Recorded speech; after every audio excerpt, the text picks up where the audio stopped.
Emperor prime minister को सजा सुना ही रहे थे कि वहाँ पर चिंगचिंग आकर कहती है कि मेरे डैड इस देश के लिए काफी लॉयल रहे हैं। उन्होंने एज अ प्राइम मिनिस्टर अपनी ड्यूटी को अच्छे से निभाया है, तो आप लोग ऐसा कैसे सोच सकते हैं कि वो राजा को धोखा देंगे। एम्प्रेस टाउचर कहती है कि तुम्हारे डैड ने अपनी गलती को मान लिया है, तो अब तुम उसे कवर अप करने की कोशिश ना करो।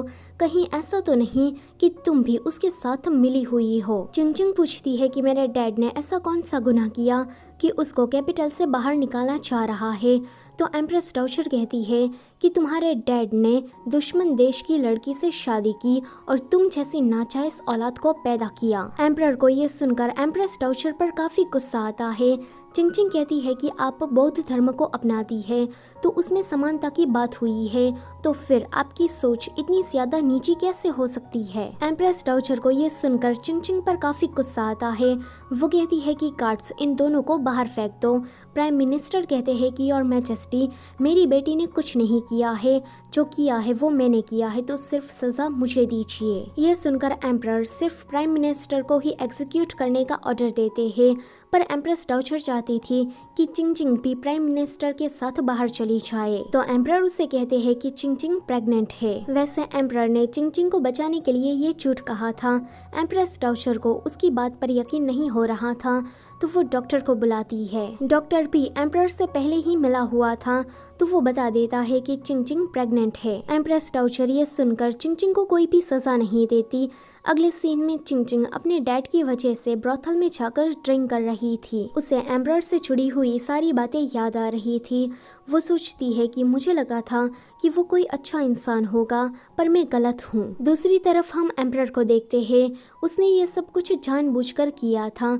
जब उसे ये पता लगा कि चिंगचिंग की माँ दायु राज्य से है, तो उसने ये बात यूचिन बनकर एम्प्रेस टाउचर को बता दी। उसकी पर्सनल गार्ड आकर उसे कहती है कि अभी चिंगचिंग ब्रोथल गई है एंड उसके साथ युयांग भी है। यहाँ चिंगचिंग के पास युयांग आता है। वो उसे ज्यादा ड्रिंक करने से रोकता है, पर चिंगचिंग नहीं मानती। युयांग कहता है कि जब मैं छोटा था तब मेरी कुछ बच्चों से लड़ाई हो गई थी।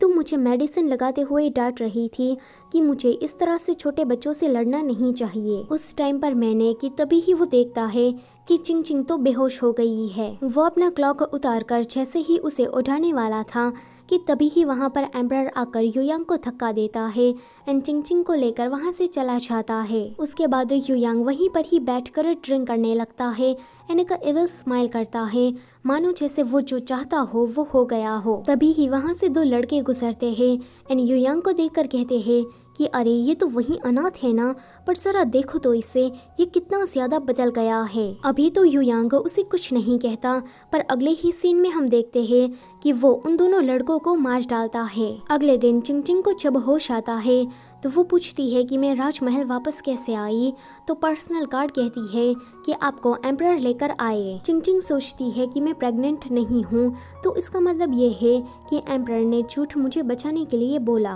पर जो भी हो, मुझे रियल किलर को ढूंढकर अपनी दुनिया में वापस जाना है। मैं यहाँ पर रहकर अपना टाइम वेस्ट नहीं कर सकती। उसी रात चिंगचिंग देखती है कि एम्प्रेस टाउचर का चमचा किसी से जहर ले रहा था। वो बंदा उसे कहता है कि ये जहर टेस्टलेस और कलरलेस है, तो इसे डिटेक्ट करना काफी ज्यादा मुश्किल है। यहाँ एम्परर एम्प्रेस टाउचर के पास गया था।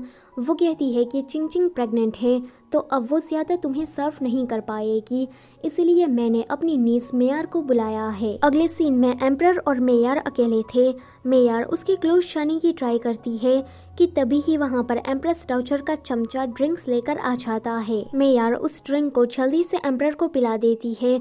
उसके बाद एम्परर को काफी गर्मी फील होती है। मेयर ने उसे ड्रिंक नहीं किया था, बट फिर भी वो नाटक करती है कि मुझे काफी हॉट फील हो रहा है एंड वो उसके जैसे ही क्लोज जाने की ट्राई करती है, तो एम्परर उसे धक्का देकर वहाँ से चला जाता है। पर जब खुद को शांत करने के बाद वापस आता है तो देखता है कि मेयर की तो मौत हो गई है एंड उसके पास चिंगचिंग खड़ी है। एम्परर उसे कहता है कि तुम यहाँ पर क्यों आई, मैं तुम्हें इन सारी चीजों से दूर रखना चाहता हूँ। पर चिंगचिंग उसे कहती है कि इसको किसी ने जहर देकर मारा है। ये वाला सीन यहीं पर ही कट होता है। अगले दिन हम देखते हैं कि मेयर की मौत का सारा इल्जाम एम्परर पर लगता है, तो एम्प्रेस टाउचर उसे सजा देती है कि वो पैलेस से बाहर नहीं जाएगा। चिंगचिंग सोचती है कि मुझे एम्परर की मदद करनी चाहिए, क्या पता मुझे इसके जरिए रियल कल्प्रिट के बारे में पता लग जाए। कि तभी ही उसके सामने युयांग आता है। अगले सीन में चिंग चिंग ने लड़कों का गेटअप किया था तो युयांग उसे कहता है कि तुम काफी हैंडसम लग रही हो, तुम तो कैपिटल के सारे लड़कों को भी मात दे सकती हो। आगे वो दोनों ऐसे ही मेयर के घर पर जाते हैं जहाँ पर उसका फ्यूनरल चल रहा था। चिंग चिंग को मेयर के कमरे में से एक पोटली मिलती है जिसे वो युयांग की नजरों से छुपा लेती है। जब वो दोनों वहाँ से वापस जा रहे थे तो मेयर के डैड उनको सी ऑफ करने के लिए आते हैं। उसे देखकर चिंग चिंग को याद आता है कि ये तो वही बंदा है जो कि एम्प्रेस डाउचर के चमचे को जहर दे रहा था। पर ये सोचने की बात है कि कोई फादर अपनी ही बेटी को क्यों मारेगा। इसी के साथ ये वाला पार्ट होता है यहीं पर ही खत्म। वीडियो से जाने से पहले don't forget to like, share and subscribe. Thank you for watching.